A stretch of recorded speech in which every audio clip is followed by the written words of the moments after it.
Yo maté a mi hermana con una sonrisa. No con un cuchillo, ni con veneno lento que corroe las venas, sino con la precisión de un cirujano que sabe dónde duele más el alma.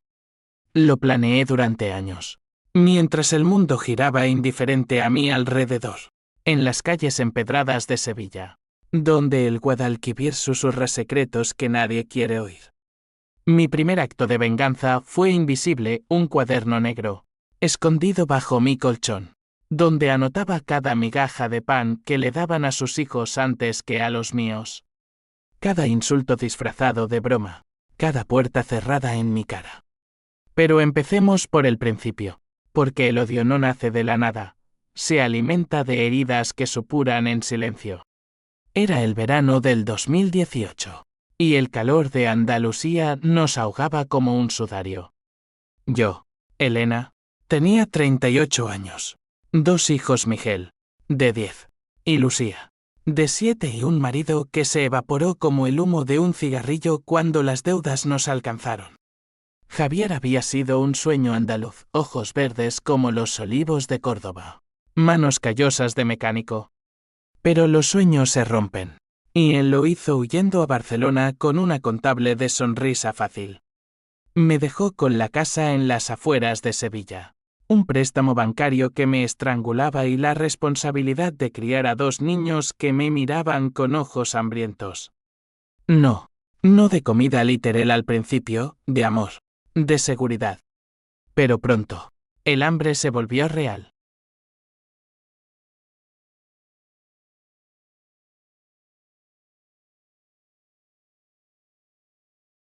Todo empezó en una cena de Navidad, 2 años después de que Javier se fuera. Llegué con mis hijos, exhausta de un turno doble en la fábrica de cerámica. El aroma del cocido andaluz llenaba el aire, garbanzos y chorizo hirviendo en la olla de mamá. Elena, pasa, gritó papá desde la sala, pero su voz tenía ese tono condescendiente que me erizaba la piel. Isabel ya estaba allí, con sus niños sentados a la mesa principal, riendo mientras mamá les servía porciones generosas. Yo esperé en la cocina, con Miguel tirando de mi falda y Lucía frotándose los ojos somnolientos. Solo un momento, hijitos, les susurré, mientras ayudaba a mamá a remover la sopa. Pero el momento se estiró. Isabel charlaba animadamente sobre el nuevo coche de su marido, un Ave reluciente que papá había ayudado a financiar. ¡Qué suerte tienes, hija!, exclamó mamá, y le puso un plato humeante delante a Pablo. Luego a Sofía. Mis hijos miraban desde la puerta, y yo sentía el nudo en la garganta crecer.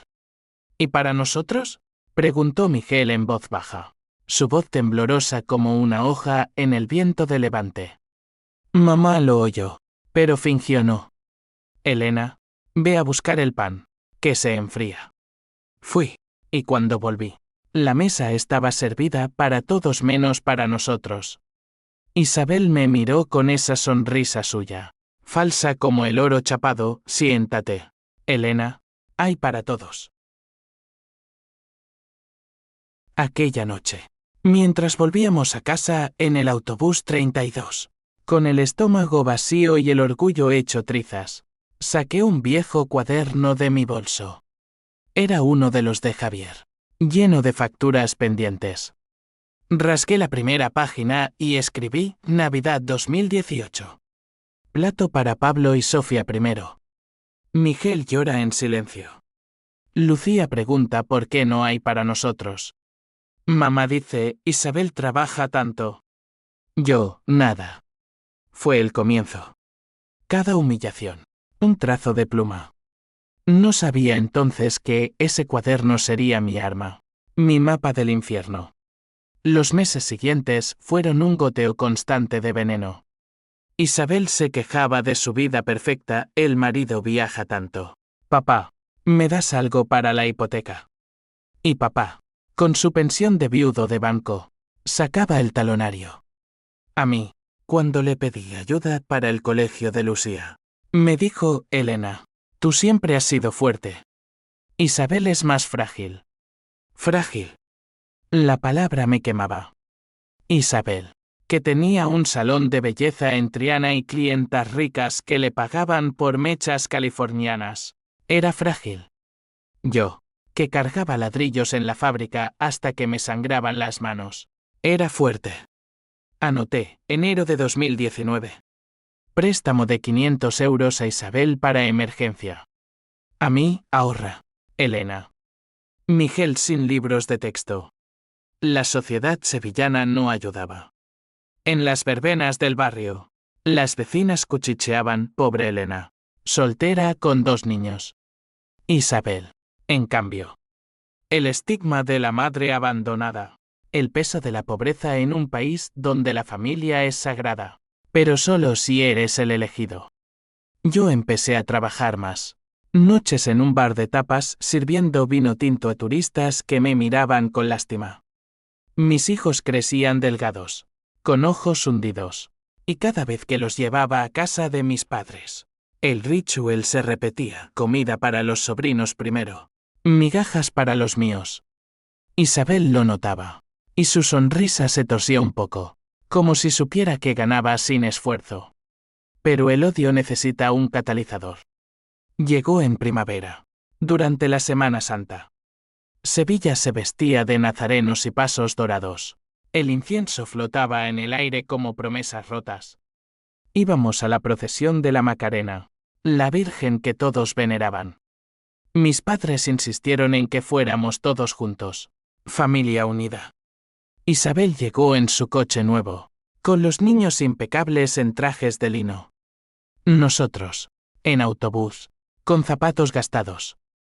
En la plaza, ante la multitud, mamá compró churros calientes para Pablo y Sofía. Toma, mis ángeles, que no paséis frío.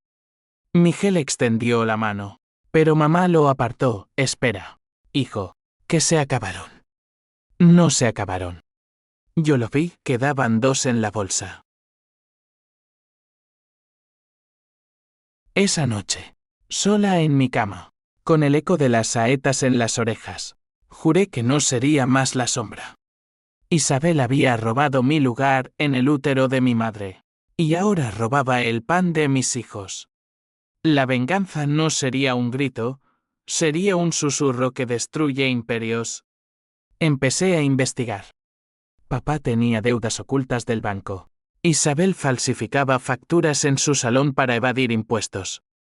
Pequeños secretos, pero suficientes para empezar a tejer la red.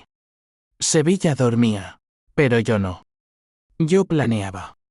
El odio es como el azulejo sevillano, hermoso por fuera, pero frágil si lo golpeas en el borde correcto. Yo lo descubrí mientras fregaba platos en la cocina de mis padres, con el agua hirviendo mis dedos y el vapor empañando el espejo roto sobre el fregadero. Ese espejo, agrietado desde que Isabel lo tiró de niña en un berrinche, reflejaba mi rostro deformado, ojos rojos de insomnio, arrugas prematuras como surcos en la tierra seca de la Mancha. Eres igualita a tu abuela. Después de la Semana Santa, el cuaderno se convirtió en mi confesionario. Lo llenaba en las pausas del trabajo, garabateando en servilletas del bar o en los márgenes de facturas impagadas. Cada entrada era un clavo en el ataúd de mi sumisión. Mayo de 2019. Cumpleaños de Sofía.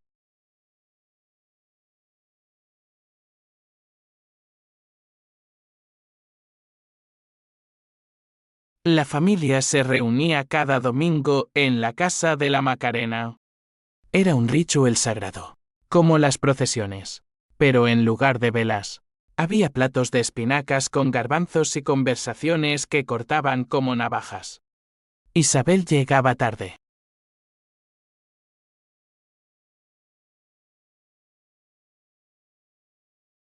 Un domingo de junio. El calor era asfixiante, y el ventilador viejo gemía como un moribundo. Isabel trajo paella de mariscos, comprada en un restaurante de lujo, ostras y langostinos que brillaban bajo la luz.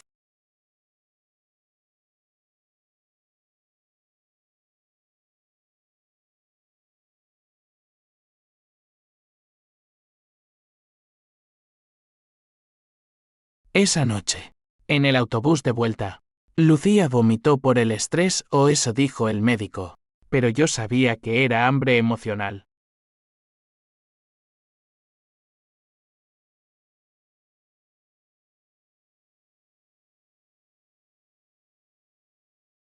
Pero yo tenía algo, mis hijos.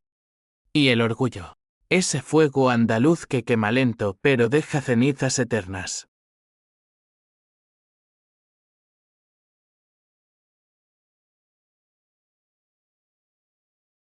El conflicto se extendió al exterior.